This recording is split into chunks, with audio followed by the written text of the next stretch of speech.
No one paid attention when the elderly nurse quietly stopped outside room 417. Yet, before the week was over, nearly everyone in the hospital would remember that moment. The intensive care wing of Ridgeway Military Medical Center was never quiet for long. Monitors beeped steadily. Nurses hurried from one room to another. Doctors discussed charts in low voices, while worried families sat in waiting areas hoping for good news. Among all that movement walked Leora Vance. She never rushed unless someone truly needed her. Her silver hair was tied into a neat bun, and her uniform was always perfectly pressed. She had worked at Ridgeway for nearly 25 years. She rarely spoke about herself, never complained, and somehow remembered every patient's favorite drink, birthday, or grandchild's name. Most people respected her. Some didn't. She's old school, one young nurse whispered while organizing supplies. Another shrugged. She still writes notes on paper before putting them into the computer. A third smiled politely. She's nice, but I think she's getting sentimental.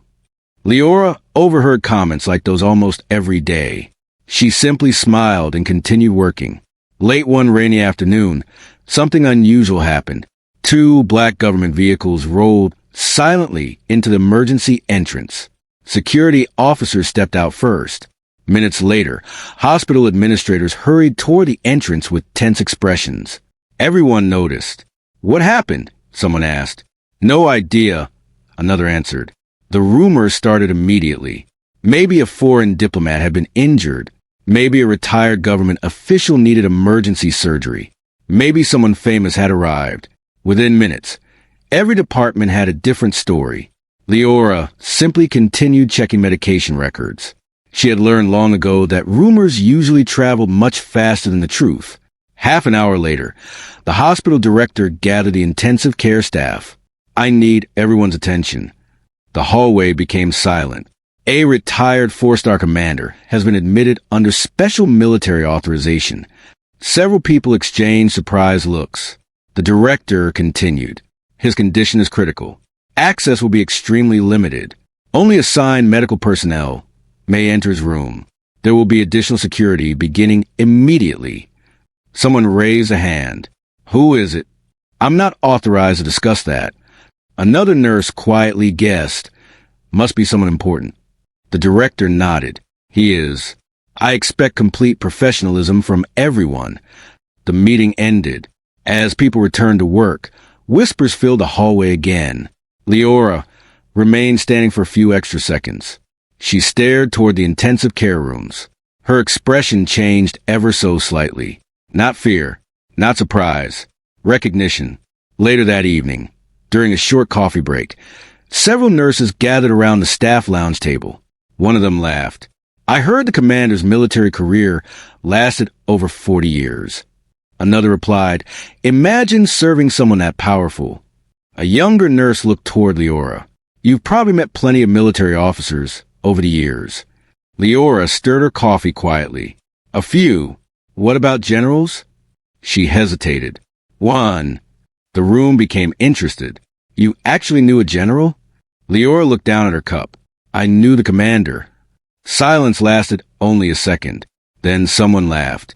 "The commander who's upstairs?" Leora nodded once. Another nurse grinned. "Seriously? We served together many years ago." The room exploded with laughter. "You served together? Come on." One technician shook his head.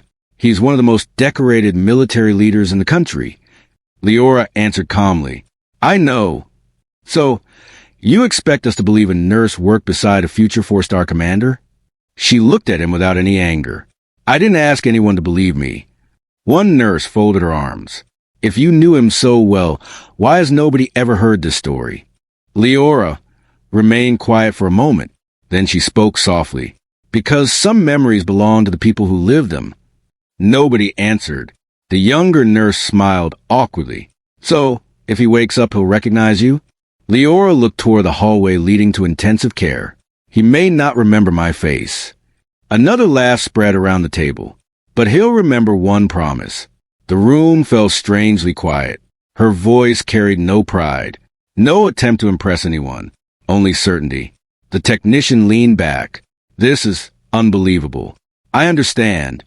You really expect a four-star commander to remember a nurse after all these years? Leora gently placed her empty coffee cup into the sink. I expect nothing.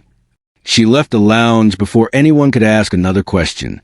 The moment the door closed behind her, conversation started again. Did you hear that? She actually believes it. I've worked here 6 years and never heard anything like this. Someone chuckled. Maybe she read his biography. Another shrugged. Or maybe she's just lonely. None of them noticed the older head nurse, standing near the hallway. She had heard every word. She watched Leora disappear toward the patient rooms. Instead of laughing, the head nurse frowned thoughtfully. There had always been gaps in Leora's employment history. Years that were strangely difficult to explain. Whenever someone asked, Leora simply said she had worked overseas. Nothing more.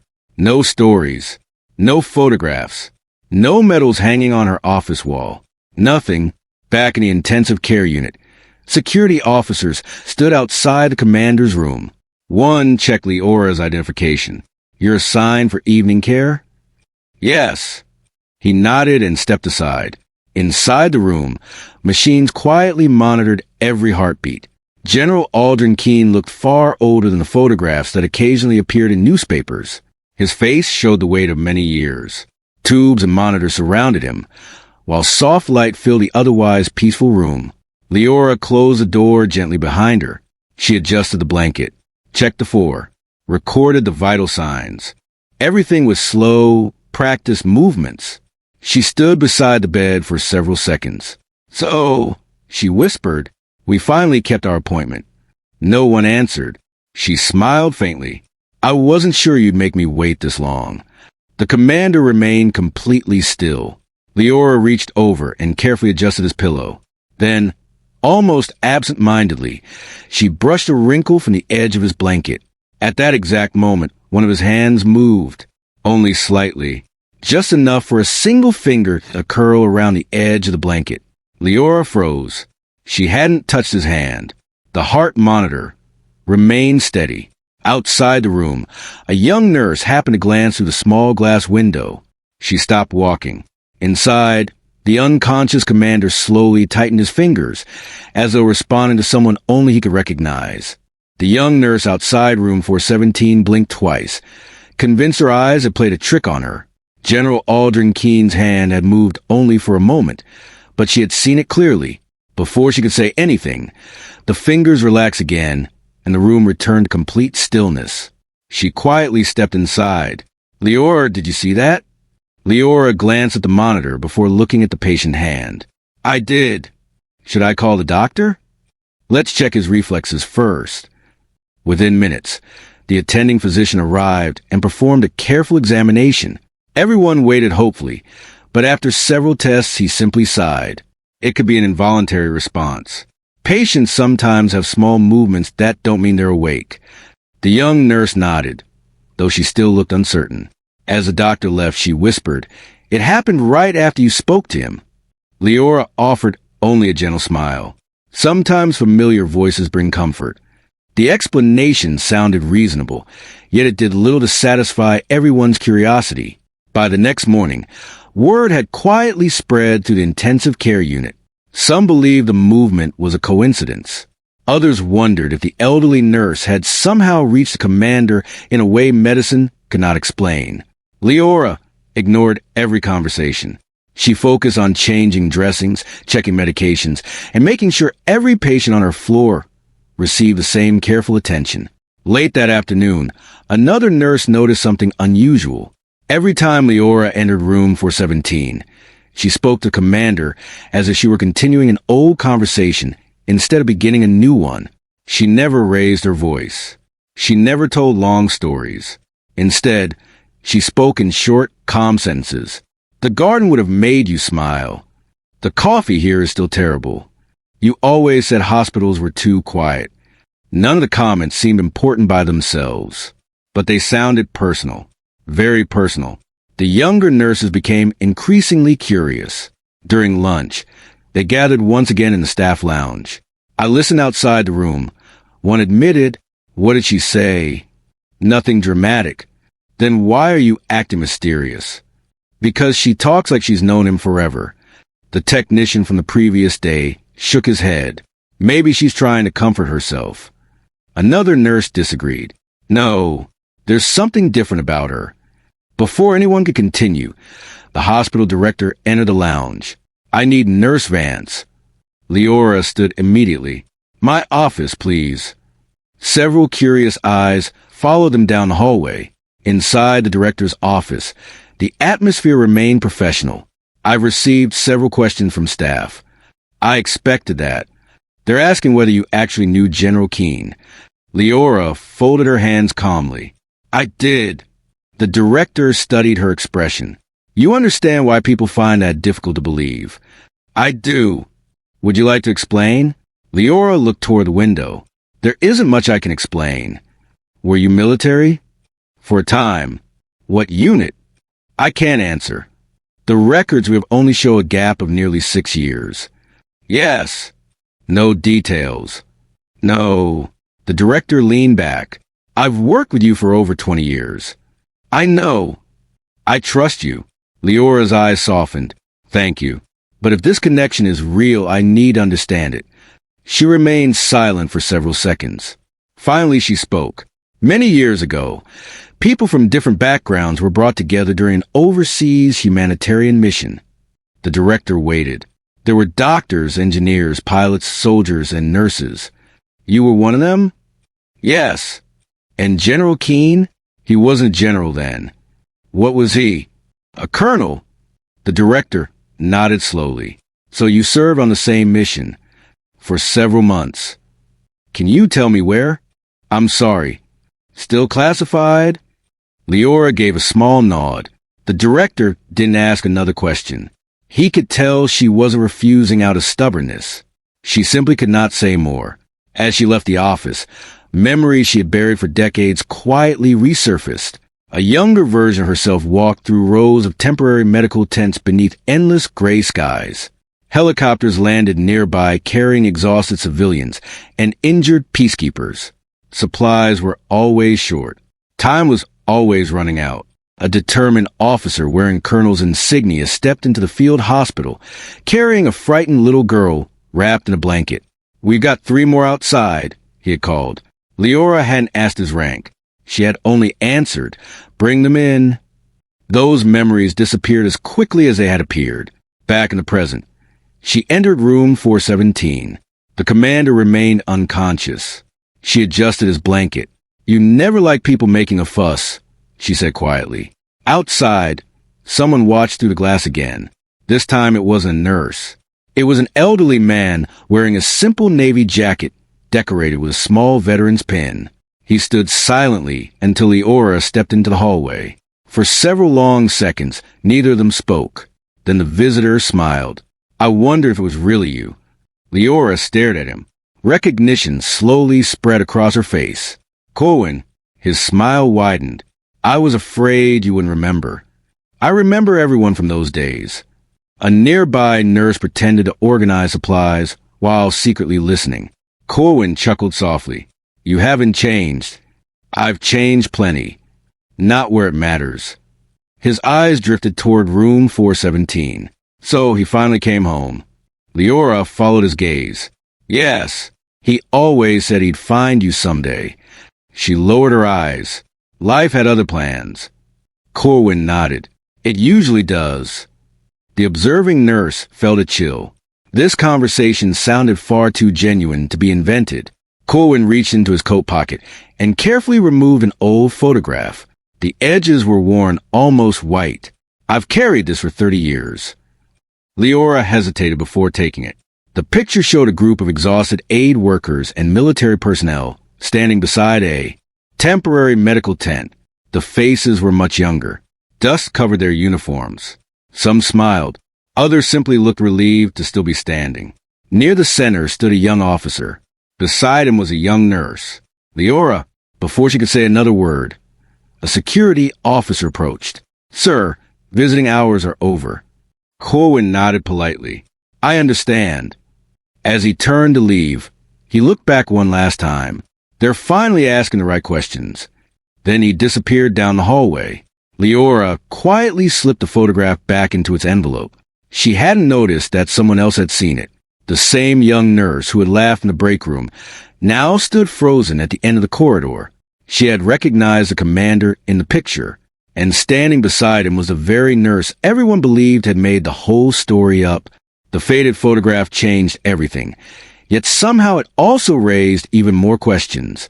The young nurse who had seen it could barely concentrate for the rest of her shift.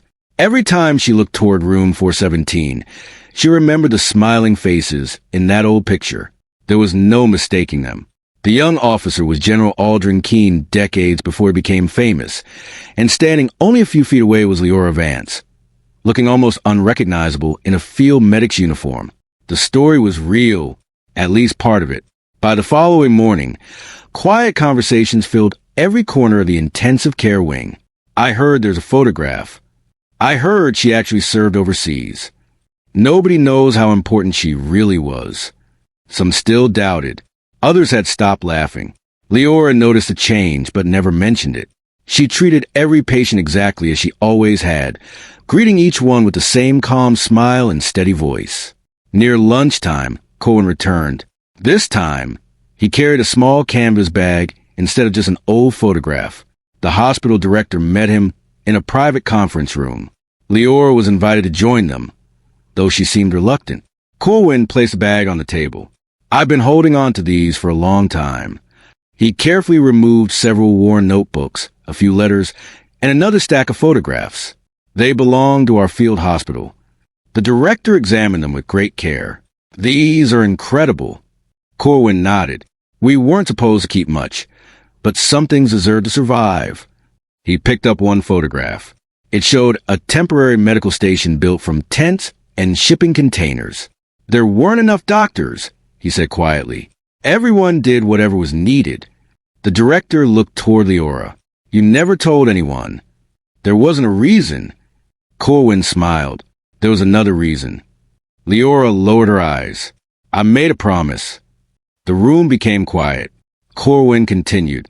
After the mission ended, reporters wanted interviews. Military leaders wanted ceremonies. They wanted heroes. He looked at Leora. She refused every invitation. The director looked surprised. Why? Corwin answered before Leora could. Because several local volunteers had helped us under dangerous conditions. Public attention could have placed surviving families at risk. So she stayed silent. For decades, the director slowly leaned back in his chair. Most people would have accepted the recognition. Corwin chuckled softly. She never cared about medals. Leora finally spoke. We all did our jobs. No, Corwin replied gently. You did far more than that. Leora didn't answer. She simply folded one of the old letters and returned it to the bag. Outside the conference room, another discussion was taking place. Dr. Rowan Ellery, one of the hospital's senior physicians, had listened to enough rumors.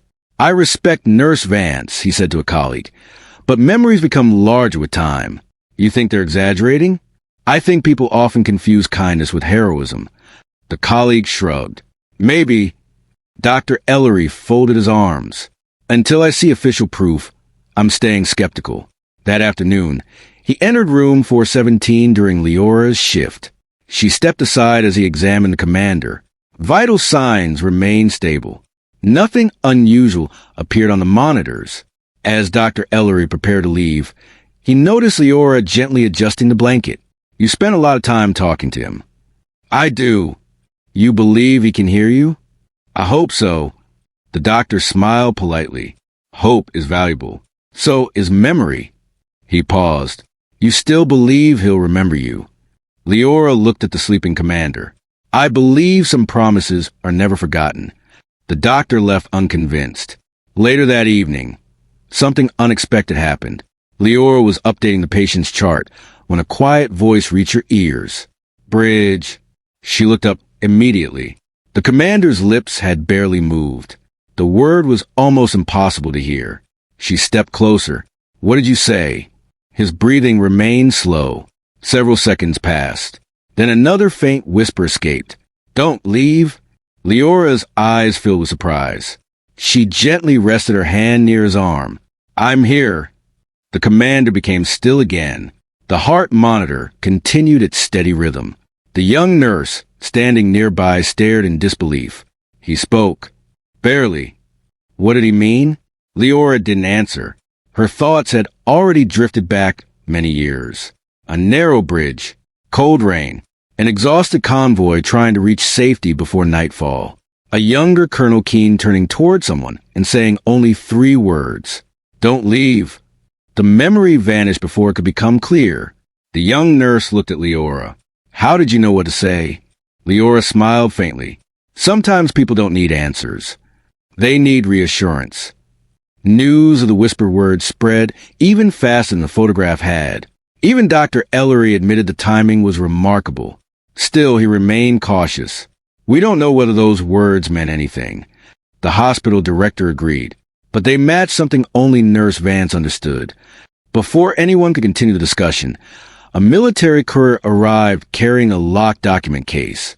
He presented identification and requested the director personally sign for delivery. "What is this?" the director asked. "Archived records released by special authorization." The director frowned. "I wasn't expecting anything. Neither was headquarters." The courier handed him an official envelope. It was approved this morning. Inside the case were sealed personnel records, mission summaries, commendations, and several classified documents with newly stamped release notices. One folder immediately caught the director's attention. Across the top, in faded military print, were the words, "Field Medical Operations, Humanitarian Deployment." Beneath that title appeared a personnel list. Halfway down the first page was one familiar name, Leora Vance, not listed as an ordinary nurse, listed as the senior medical coordinator responsible for emergency evacuation planning. The director slowly looked up from the page. "This can't be." Before anyone could read another line, alarms suddenly echoed from room 417. Every conversation stopped. Doctors and nurses rushed into the hallway. Leora was already running toward the commander's bedside, while the director still stood frozen, gripping the newly opened file that contained the truth everyone had doubted for decades. The alarms broke the silence before anyone understood what had happened. Doctors rushed into room 417. Nurses followed close behind. The hallway that had been calm only moments earlier suddenly filled with quick footsteps and urgent voices. Leora reached the bedside first. General Aldrin Keene's breathing had become shallow, and the monitor showed an irregular rhythm. Dr. Rowan Ellery stepped forward. "Let's stay calm. Oxygen levels." 88 and climbing slowly, a nurse answered. "Blood pressure?" Another nurse called out the numbers. Everyone moved with quiet precision. No one panicked. They had trained for moments like this. Leora remained near the head of the bed, gently speaking to Commander while the team worked. "You're not alone." Her voice was steady. "We're all here." After several tense minutes, the alarms finally stopped. The room became quiet again. Dr. Ellery looked at the monitor and let out a slow breath. "He's stable for now." The relief was visible on every face. Outside the room, the hospital director still held the newly opened military file. He looked toward Dr. Ellery. "You need to read this." The doctor stepped into the hallway. The director handed him the first few pages. At first, Dr. Ellery scanned them quickly. Then he slowed down. His expression changed completely. Every page contained detailed records from the humanitarian mission decades earlier, medical reports, operational summaries, letters of commendation. One section described the field hospital's emergency evacuation coordinator, Leora Vance.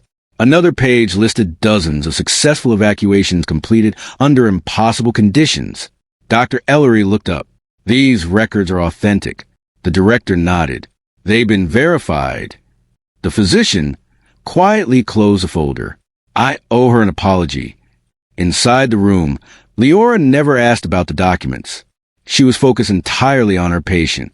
As evening settled over the hospital, visiting hours ended. Most staff returned home. Only a small overnight team remained. The lights in the intensive care unit were dimmed, leaving the hallways peaceful. Leora requested permission to stay a little longer after her shift. The director approved it without hesitation. She pulled a chair beside the bed. For several minutes, neither she nor the commander moved. Finally she spoke. "You always hated sitting still." The room remained silent, except for the steady monitor. "I remember telling you that one day you'd have to slow down." A faint smile crossed her face. "You said retirement wasn't part of your vocabulary." She gently folded her hands in her lap. "You were wrong about that." The words hung softly in the room.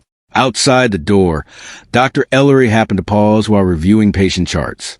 He could hear only fragments of her quiet conversation. Not secrets, not dramatic stories. Just ordinary memories between two people who had once shared extraordinary circumstances.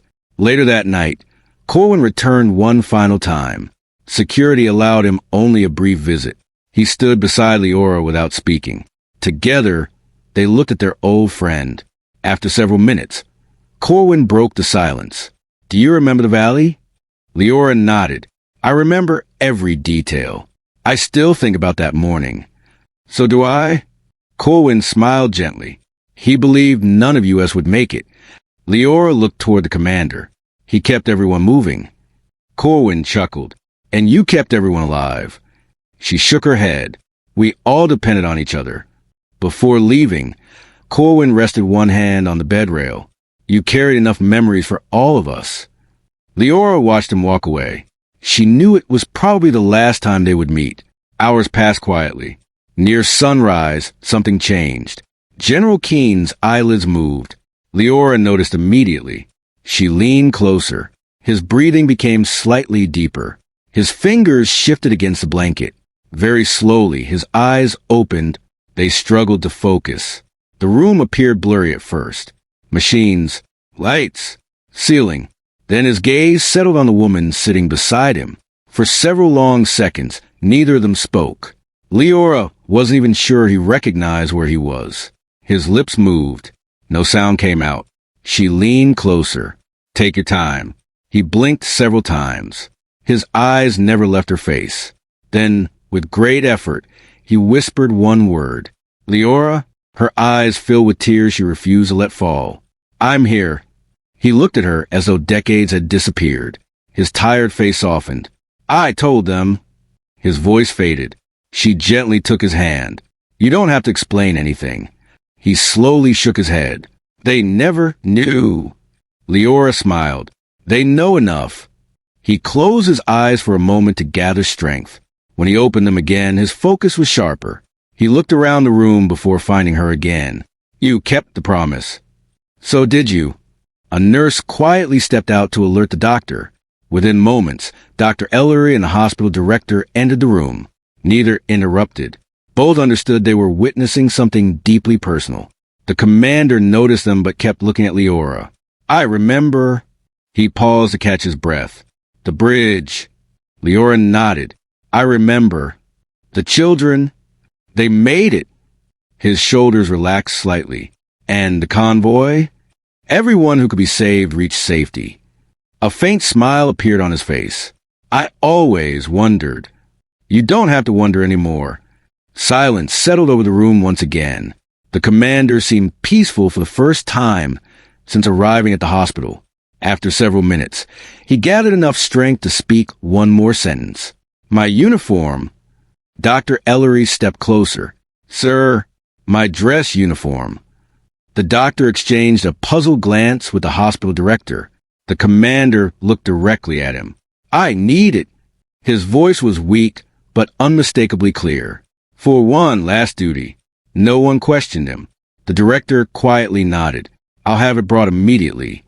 As he hurried from the room, he had no idea what the commander intended to do. Neither did anyone else.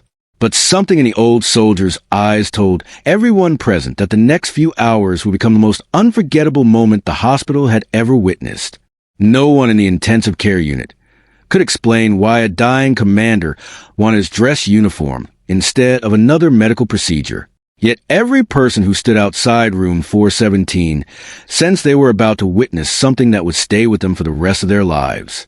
A military aide arrived less than an hour later, carrying a carefully protected garment bag. Inside was General Aldrin Keene's ceremonial uniform. The metals had been polished.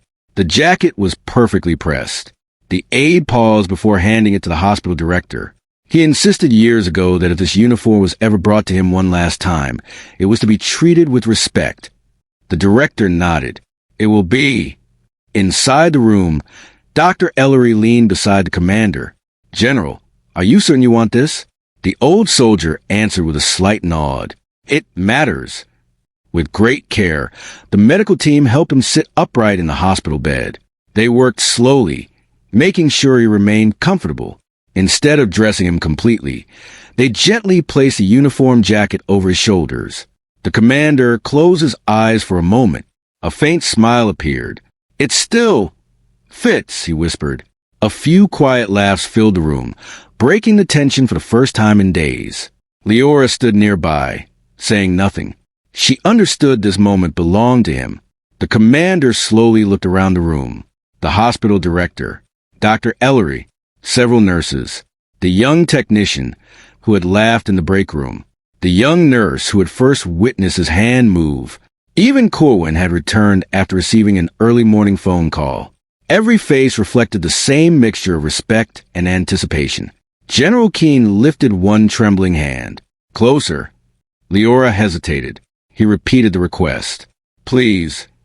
She stepped beside the bed. You shouldn't be standing, she said softly. I've ignored good advice before.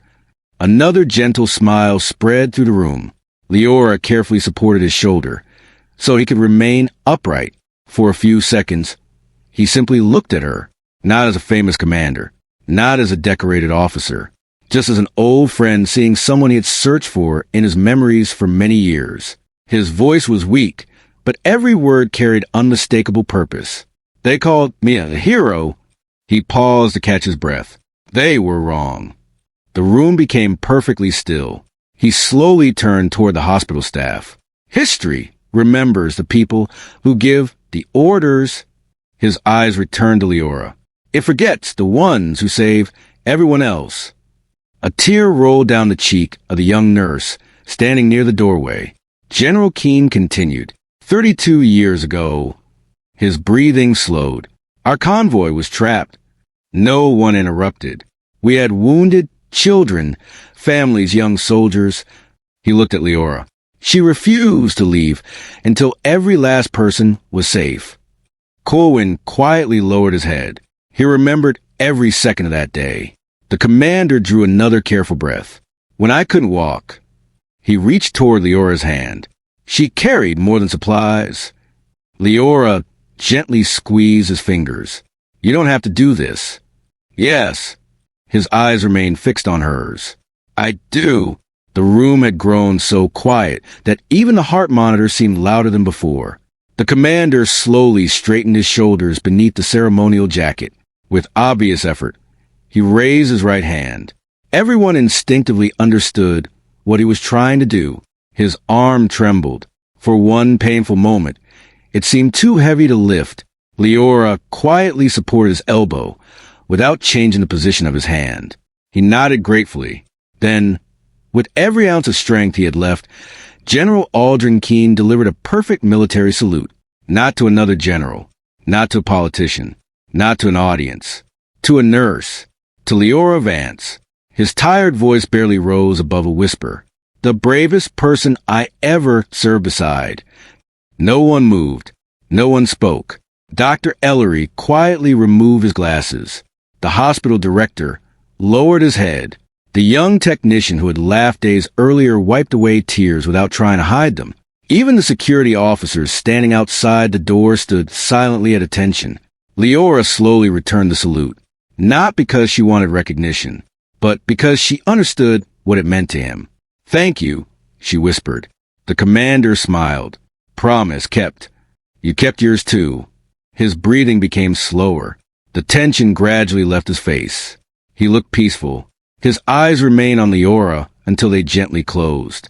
Moments later, the monitor changed. Dr. Ellery stepped forward, completed one final examination, and quietly looked around the room.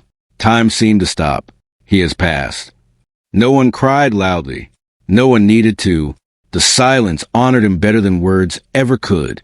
Several minutes later, Leora carefully folded the ceremonial jacket and handed it to the military aide. "He took good care of it," she said. "So, did you?" The aide replied. News of what had happened spread throughout the hospital before the day ended. Not because anyone wanted attention, because everyone wanted the truth to be known. The following week, a small memorial ceremony was held in the hospital garden. Military officers attended. Doctors and nurses stood together. Former members of the humanitarian mission traveled from different parts of the country. The director stepped to the podium. For many years, one remarkable nurse never asked for recognition. Today, we choose to recognize her anyway. He invited Leora forward. A long applause filled the garden. She accepted a framed certificate honoring her lifetime of service. After thanking everyone, she stepped to the microphone. She looked at the faces around her before speaking. "This honor belongs to people who never came home, the medics, volunteers, drivers, pilots, and soldiers who believed every life mattered." She paused. "I was simply fortunate enough to grow old and remember them." Many people quietly wiped away tears. After the ceremony ended, the young technician approached her. "I'm sorry." Leora smiled kindly. For laughing, she gently placed a hand on his shoulder. "We've all judged someone too quickly. I won't make that mistake again. I hope none of us will." As the crowd slowly disappeared, Leora stood alone beside a newly planted oak tree dedicated to General Keene and everyone who had served during that forgotten humanitarian mission. She looked up at the branches moving gently in the afternoon breeze. For the first time in decades, the promise she had carried in silence no longer belonged only to her. The truth had finally found its voice. And the greatest salute ever given in that hospital would be remembered for generations. Not because it honored a famous commander, but because it revealed the quiet courage of a nurse who had never asked the world to know her name.